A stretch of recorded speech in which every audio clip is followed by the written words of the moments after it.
Swayam Prabha. Digital India. Educated India.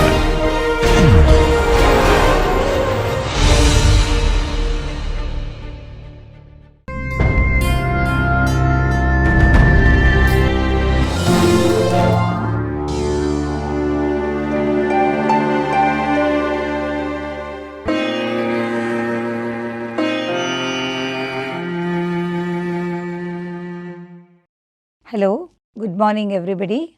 I, Dr. Vinutha Arbut, Associate Professor from the Department of Biochemistry, KMC Manipal. Today we will start in a topic as what is called as mechanism of enzyme action. As we have already seen in the previous classes, we had a huge discussion on what is enzyme, what is the different action it has, and then moving on, today we will see exactly what is the basis for the mechanism of enzyme action. Coming into the topic in detail, we will just see a few lines of what basically is an enzyme and how do they act. So, enzymes are basically defined as thermolabile, colloidal, biological catalysts which are generally proteinaceous in nature and they are also synthesized by the living cells. They are high molecular weight, globular proteins, they are organic compounds, and they usually convert substrate into what is called as a product. Generally, the action is to increase the rate of a reaction. Now, basically, what is the action of an enzyme? We have already seen the first step in an enzyme catalyzed reaction is the formation of an enzyme substrate complex, which is usually designated as ES, meaning to say enzyme reacts with a substrate forming an enzyme substrate complex. Now, this substrate is being bound through multiple non-covalent interactions at the active site. You must have already heard of what is an active site. I will come back to that in a short while.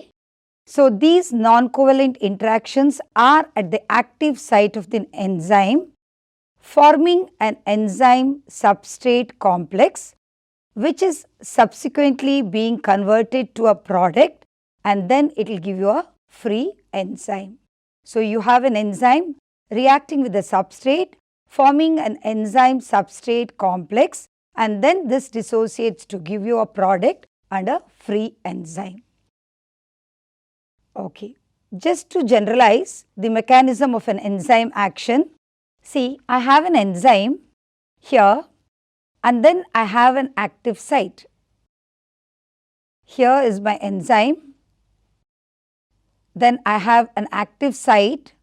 Now, what basically is this active site?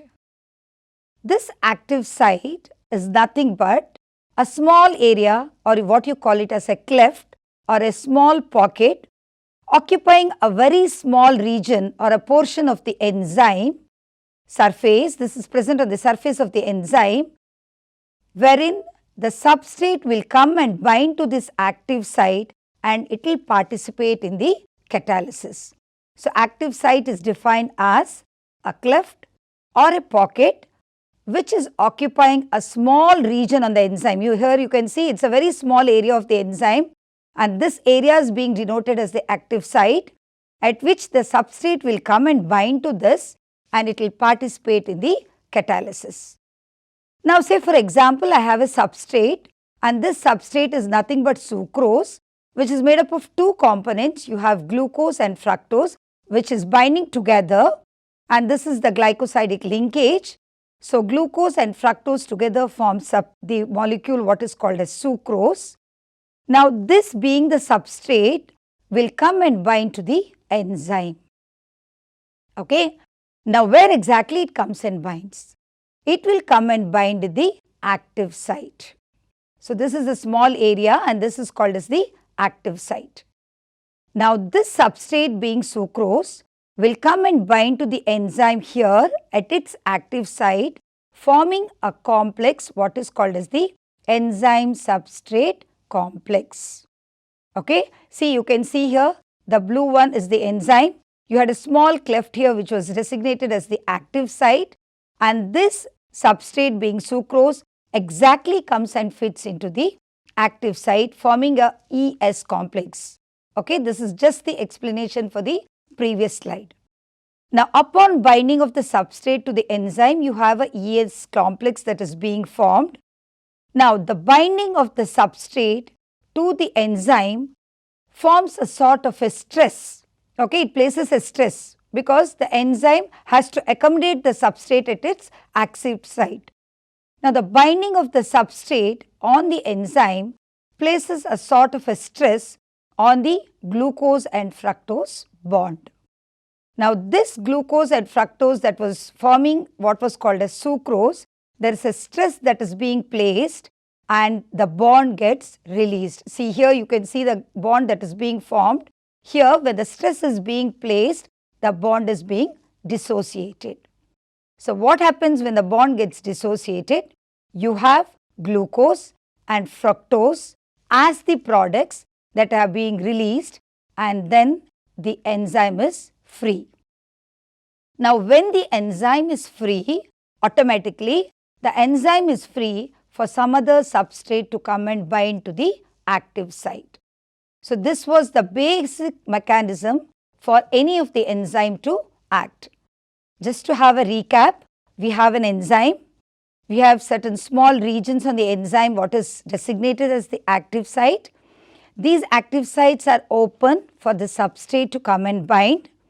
Basically, I had the substrate as sucrose, and this substrate comes and gets fitted into the active site of the enzyme, and it forms an enzyme substrate complex. So, the binding of the substrate and the enzyme places a stress on the glucose and fructose bond, and the bond is being broken. When the bond is being broken, I have the products, that is glucose and fructose, being released, and the enzyme is free for some other substrate to come and bind into it. So, this is the basic mechanism for any enzyme catalyzed reaction. Okay. Now, I said active site. I have shown you the active site. I have defined what is an active site.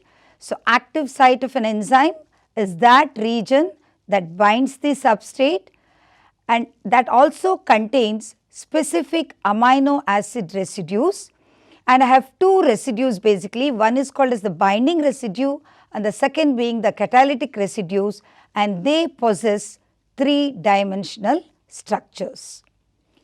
Now, these binding sites or residues, they recognize and bind the correct substrate to form the enzyme substrate complex. It will identify its own substrate, and that substrate being the correct substrate will come and bind, and it forms an enzyme substrate complex. And then I have the second residue, what is called as the catalytic residue. This catalytic residue, it creates a chemical environment that enhances the reaction rate, and the enzyme substrate complex is being converted to an enzyme and a product. That was the last picture what we saw. So, it has two residues, one is the binding residue, another being the catalytic residue. So, here is just a pictorial representation of showing you the active site. Then here the blue represents my enzyme, the small cervix here is the active site, and then I have the binding sites here, which normally holds my substrate in place, that is the substrate exactly comes and fits into this small area. And here is the catalytic site where exactly the reaction takes place, where I had the bonding which was the glycosidic linkage, and on breaking on that bond I had my products that is being released. Okay. So, these are the small cervixes is the binding site which holds my substrate. See, the picture of the substrate is such that it exactly will go and fit into this small area which is nothing but the active site, and this area is the catalytic site where the reaction occurs. So, this is just a representation of the active site. Okay.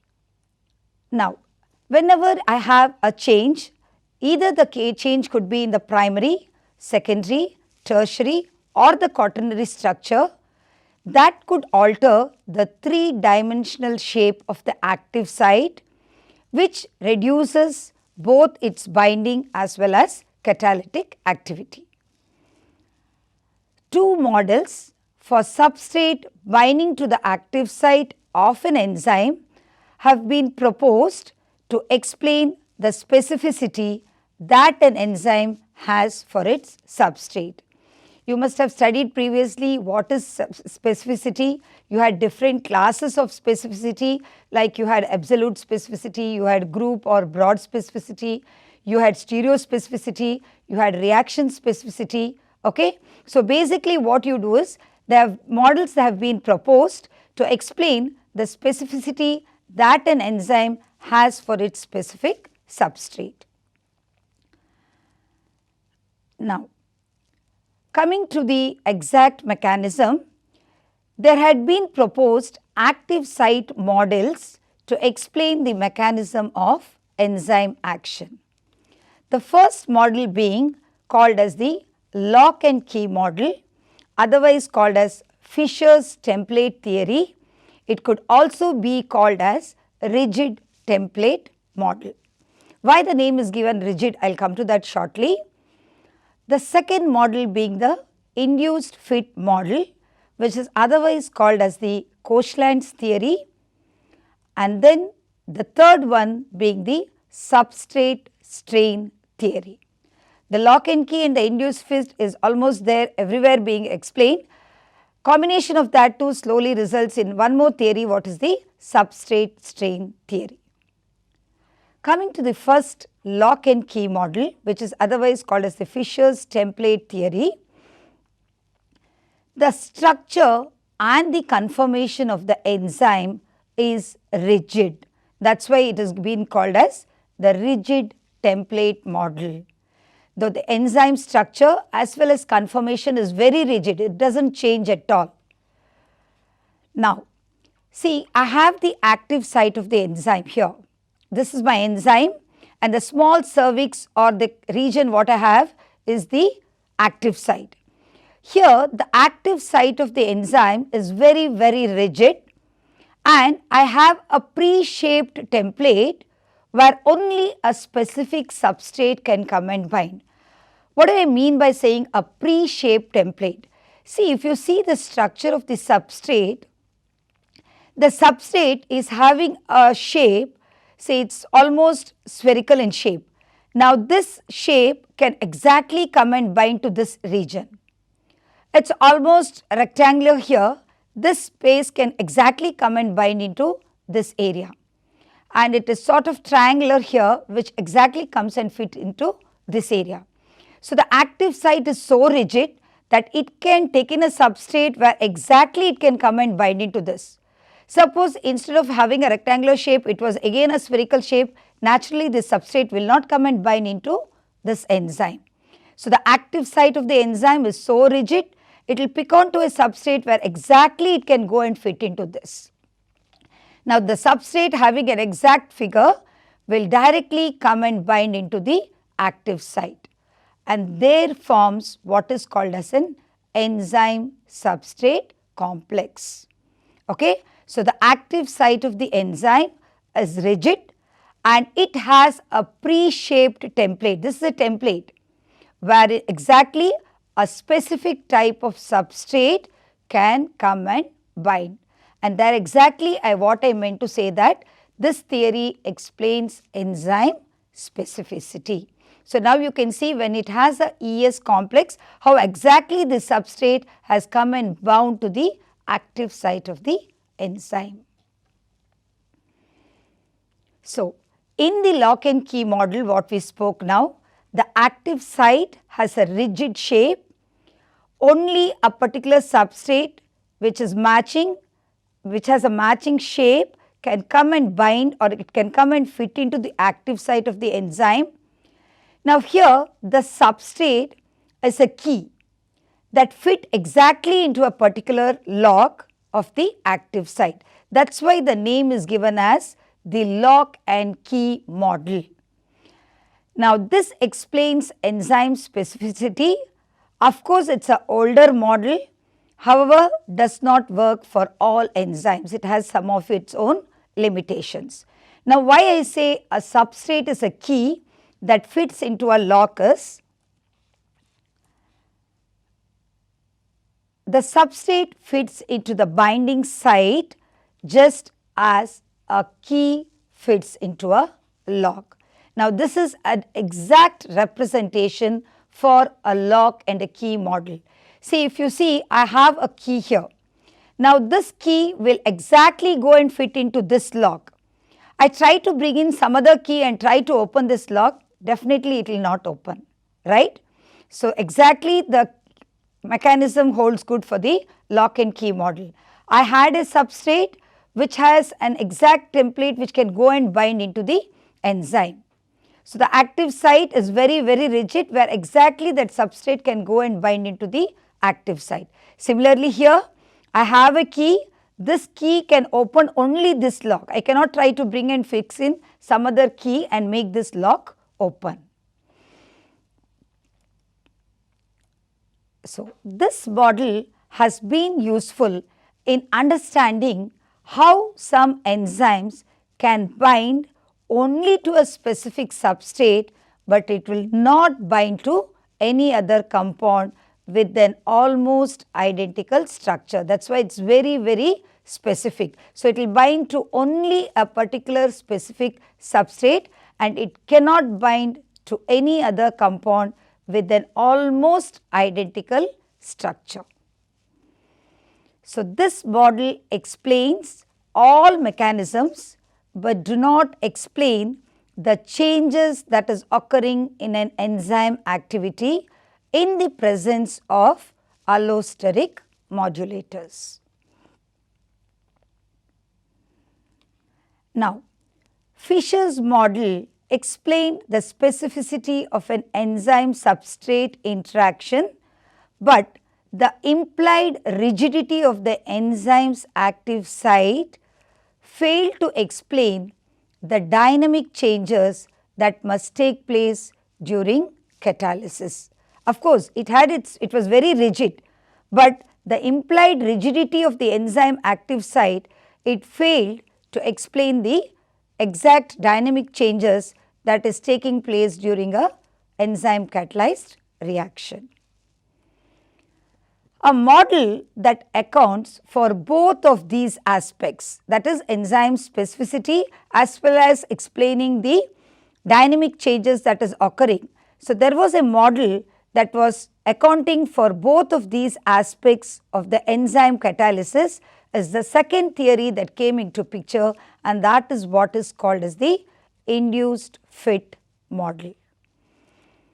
Now, this induced fit model is named after the scientist. It was Coastland. So, it is called as the Coastlands Theory. Now, this theory is more acceptable and it is a realistic model to explain the enzyme substrate complex. Here, the difference from the first one to the second one is that the active site was very rigid and it had a pre-shaped template, right. Here, the active site is flexible, it is not rigid, unlike the lock and key model. So, the active site is flexible, it is not rigid, and the interaction of the substrate with that of the enzyme induces a conformational change on the enzyme surface. The shape of the enzyme, the active site and the substrate adjust to maximize the fit, which improves the catalysis. This is happening only because the active site is not rigid. If this active site was rigid, like what you saw in the first theory, definitely you cannot go and fit into that. It requires a pre-shaped template. Now, in this theory, the shape of the enzyme, the active site, the substrate, all of them adjust to maximize the fit, which can improve the catalysis. So, there is a greater range of what is called as substrate specificity. This model is more consistent with a wider range of enzymes. If you see the picture, I have an enzyme here, and if you see this active site, see, it is not rigid, because if you see the substrate is almost the same as what you saw here in your lock and key model, right. See, here it is almost spherical, but then again I have a triangular shape here, but it is not the same here in the active site. Okay. That is why I meant to say that the active site is not rigid, but it is flexible. Okay. And then I have a triangular shape, but here I do not have a triangular shape. So, despite of that active site not being rigid, this substrate will try to go and fit into the active site. See, the substrate somehow will go and fit into the active site, but here the active site not being rigid will try to accompany the enzyme. So, somehow the substrate went and got fit into the active site of the enzyme. So, it was more accommodative, the active site.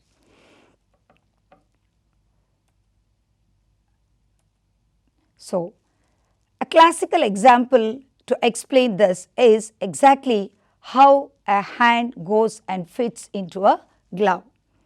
See, there could be a very small glove and the hand could be huge, but what you try to do? Somehow you try to push in the gloves to all your fingers and try to make the glove go and fit into your hand.